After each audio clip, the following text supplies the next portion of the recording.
Lokpal Tumane ji, chairman board of governance Shri CP Gurnani ji, IIM Nagpur के director doctor Bhimraya मैत्री जी, यहाँ पर उपस्थित सभी महानुभाव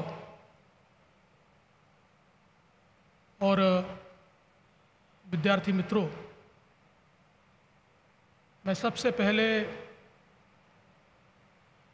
IIM नागपुर की टीम को बहुत बहुत बधाई देता हूँ कि एक बहुत ही सुंदर कैंपस आज यहाँ हमें देखने को मिला और आदरणीय राष्ट्रपति जी के हाथों से इस कैंपस का उद्घाटन हुआ।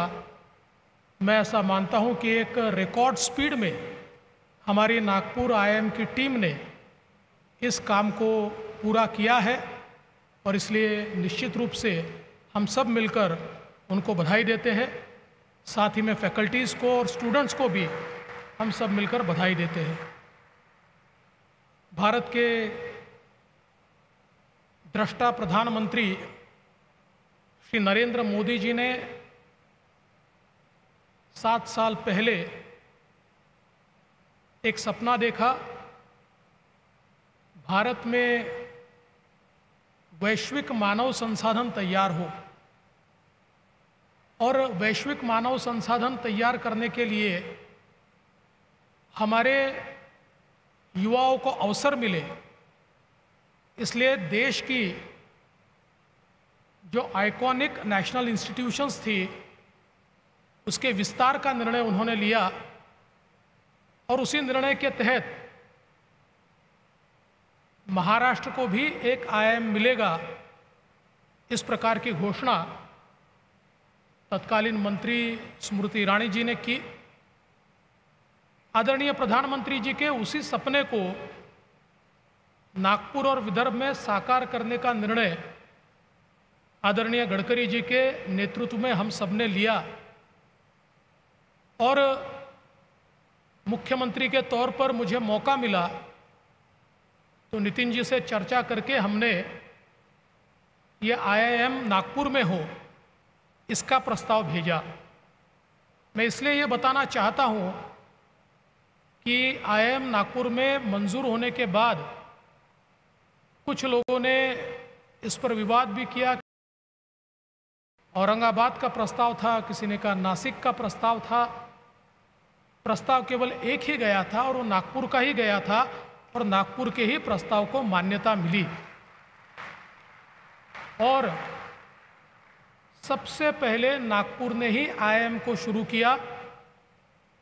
2015 में तकरीबन जुलाई में BNIT में इसकी शुरुआत हुई और उसके बाद तुरंत ये ज़मीन करीब 150 एकड़ हमने नागपुर के IIM को उपलब्ध कराई और प्रधानमंत्री जी के हाथों से भूमि पूजन हुआ और रिकॉर्ड समय में एक स्टेट ऑफ आर्ट इस प्रकार की बिल्डिंग यहाँ पर तैयार हुई और आज उसका लोकार्पण हो रहा है। मैं ऐसा मानता हूँ कि नए भारत की जो कल्पना है उस कल्पना को प्रत्यक्ष रूप में लाने का काम नागपुर IIM इस बिल्डिंग के माध्यम से कर रहा है।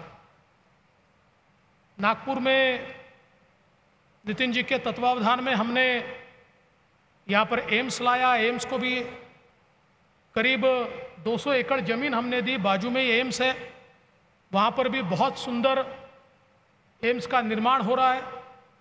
ट्रिपल IIT हो, नेशनल लॉ स्कूल हो, जो शिक्षा के क्षेत्र के सर्वोत्तम और आइकॉनिक नेशनल इंस्टीट्यूट्स हो सकते हैं, उन इंस्टीट्यूट्स को नागपुर में लाने का काम यहाँ पर हम लोगों ने किया। और प्राइवेट सेक्टर में भी जो लोग अच्छा काम करते हैं, चाहे वो सिम्बायोसिस हो या और कोई इंस्टीट्यूट हो, उसको भी प्रोत्साहित करने का काम यहाँ पर हुआ और नितिन जी ने उसमें पहल की और आज नागपुर एक प्रकार से एजुकेशन का हब बना है।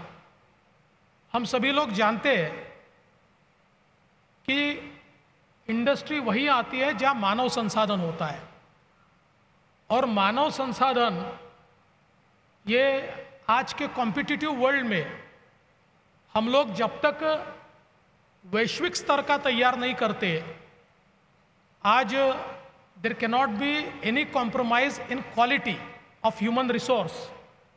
ह्यूमन रिसोर्स की क्वालिटी में जब कॉम्प्रोमाइज़ नहीं होगा तभी हम लोग दुनिया की इंडस्ट्री को अट्रैक्ट कर पाएंगे।